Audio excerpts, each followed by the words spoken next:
kiamah kau bangkitkan wajahnya bersinar indah, lebih indah daripada bulan yang purnama. Maka jadikan kelompok yang tertera di dalam kitab Taurat tersebut adalah kelompok saya ya Allah. Ditolak sama Allah. Nggak bisa wahai Musa, ini kelompok saya khususkan, kelak yaumul qiyamah saya bangkitkan mereka, wajah mereka bersinar bak rembulan yang purnama. Sempurna purnamanya karena bekas air wudhu yang sering mereka lakukan dan seringnya mereka bersujud kepadaku. Nah, kita demikian.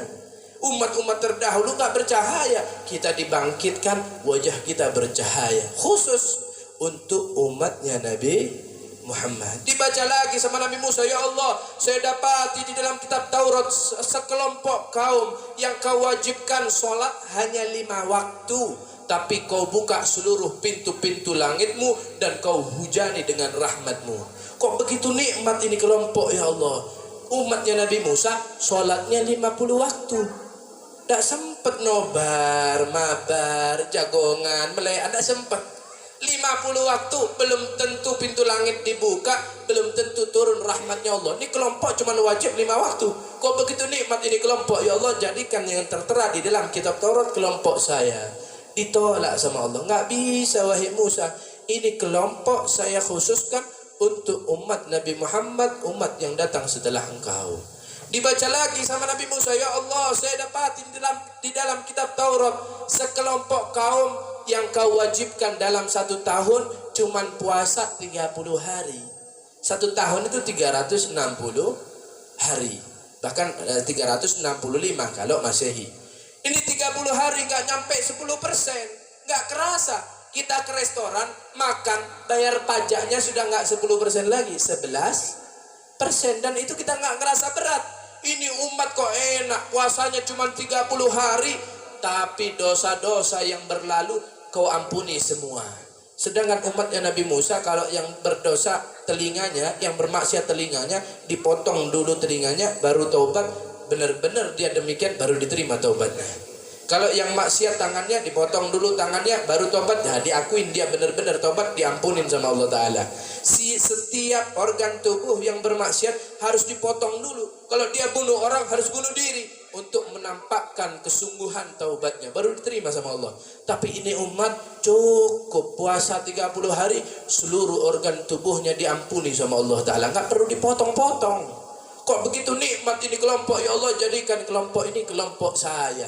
Ditolak sekian kalinya oleh Allah. Nggak bisa wahai Musa, ini khusus untuk umatnya Muhammad, umat yang datang setelah engkau. Dibaca lagi, ya Allah, saya dapati di dalam kitab Taurat sekelompok kaum yang kalau niat saja, oh aku kok bengi tak tahajud aku, bondo niat, padahal koyoi gak kira tangi, tapi niat benar, kau tulis dengan satu kebaikan yang sempurna. Kalaupun sampai bangun dan dia laksanakan niatan dia, pahalanya dilipat gandakan sampai 700 kali lipat. Masya Allah.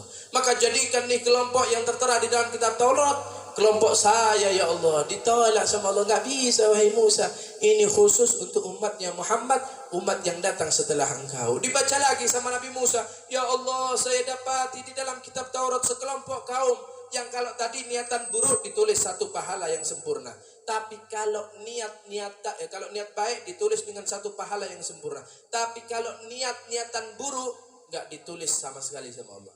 Kalaupun sampai terrealisasi dilakukan niatan buruknya, cuman ditulis satu dosa dan tidak dilipat gandakan. Beda sama kebaikan. Kebaikan niat saja dapat 1, diamalkan dilipat gandakan sampai 700. Tapi kalau niat buruk nggak ditulis, kalaupun sampai dilaksanakan niatan buruknya, cuman dosanya 1 dan tidak dilipat gandakan. Kok begitu nikmat ini kelompok ya Allah. Jadikan ini kelompok saya. Nggak bisa Musa. Ini saya khususkan untuk umatnya Nabi Muhammad. Dibaca lagi, ya Allah, saya dapati di dalam kitab Taurat sekelompok kaum sepertiga daripada mereka masuk ke dalam surga bi ghairi hisab, tanpa perhitungan, bangkit langsung digiring masuk ke dalam surganya Allah. Sepertiga kedua mereka dibangkitkan tapi dihisab, tapi hanya sebagai legalitas administrasi, ya cuma jalan doang ngisi langsung aja masuk ke dalam surga. Sepertiga yang terakhir mungkin pendosa, amal buruknya lebih berat, Mereka mungkin mampir dulu, dihisapnya detail, mungkin dicuci di neraka sebentar, tapi ujung-ujungnya juga masuk ke dalam surga. Satu kelompok ini semuanya bakal masuk surga dengan keadaannya masing-masing. Kok begitu nikmat ini kelompok? Gak ada yang kekal abadi di dalam neraka ya Allah. Jadi ini kelompok-kelompok saya ditolak sama Allah. Gak bisa wahai Musa. Ini kelompok khusus untuk umatnya Nabi Muhammad. Ini lanceng Pak, ki panjang. Ceritanya Allah ngiming-ngimingi Nabi Musa tentang kemuliaan yang Allah berikan buat kita. Sampai terakhir Nabi Musa bilang, ya Allah begitu banyak kemuliaan yang kau sodorkan, yang kau siapkan untuk umatnya Nabi Muhammad. Kalau memang semua kemuliaan itu tidak bisa kau berikan untuk umat saya, ya sudah, saya daftar jadi umatnya Nabi Muhammad. Dan nabi-nabian sudah ada usaha rasul-rasulan sudah. Saya jadi umatnya Nabi Muhammad. Apa kata Allah Ta'ala? Diabadikan di dalam Al-Quran. Ya Musa, inni istafaituka ala nasi birisalati wa bikalami fakhud ma ataituk wa kun minasyakirin. Wahai Musa, saya ini sudah pilih engkau daripada manusia seluruh alam semesta. Saya sudah milih anda untuk menjadi utusan saya dan menjadi orang yang bisa bercakap dengan saya. Ambil bagianmu. Ini sudah mulia buat kau. Wa kun minasyakirin, dan jadilah engkau hamba-hamba yang bersyukur. Lah kita tidak bawa proposal sama Nabi Muhammad. Ada nih di Gadang Gang 8 ada yang bawa proposal sama Nabi Muhammad. Ya Rasulullah daftar jadi umatnya. Tidak ada. Tidak minta sama Allah. Kita dikasih. Nabi Musa yang minta ngerengek sama Allah Ta'ala ditolak. Tapi Allah pilih kita. Berarti kita ini mulia, luhur. Bukan karena usaha dan ijtihadnya kita. Bukan karena amalan kita.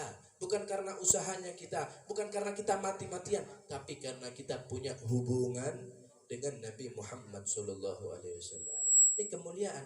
Jadi kita ngerayain ini maulid, kita merayain kemuliaannya kita. Nggak butuh Nabi Muhammad dengan demikian, tapi kita butuh untuk sebagai penampakan rasa terima kasih kita untuk Nabi Muhammad SAW.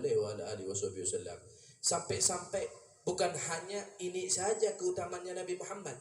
Syekh Muhammad bin Alwi Al-Maliki mengarang kitab Khosois Ummah Muhammadiyah. Kekhususan umatnya Nabi Muhammad itu tebal Pak, ratusan halaman. Ini cuma sepercik masih ada yang saya ceritakan. Itu semua kemuliaan Allah khususkan buat kita, bukan karena usaha kita, tapi karena kita bersanding namanya dengan Nabi Muhammad SAW. Seharusnya Nabi nggak usah berjuang lagi sudah. Cukup namanya saja nempel sama kita sudah cukup kemuliaan buat kita. Tapi tidak demikian. Nabi dilempar batu, Nabi dipukul kayu, dilempar dengan tulang unta, berdarah wajah beliau, pecah gigi geraham beliau, susah payah beliau mempertahankan keimanan agar tersebar ke seluruh penjuru dunia. Seorang patriot berperang untuk Indonesia. Sekali dia berperang dikenang dia. Kita berterima kasih mati-matian. Mungkin mereka ada yang berperang 2, 3 kali, 4 kali, 5 kali. Tapi tahukah panjenengan, Nabi Muhammad berperang bukan 3, 4, 5 kali, tapi puluhan kali di medan pertempuran. Antara hidup dan mati. Buat siapa yang demikian? Buat kita umatnya Nabi Muhammad. Itu Nabi Muhammad, manusia yang paling sempurna ciptaannya. Panjenengan coba lihat nih, ada bulu tangan. Di bulu tangannya kita, di jari kanan nih, di kelingking kanan, bulunya 3. Di jari sebelah kiri, bulu saya 5. Gak sempurna. Tapi Nabi Muhammad sempurna. Kalau di sini 5, di sini 5.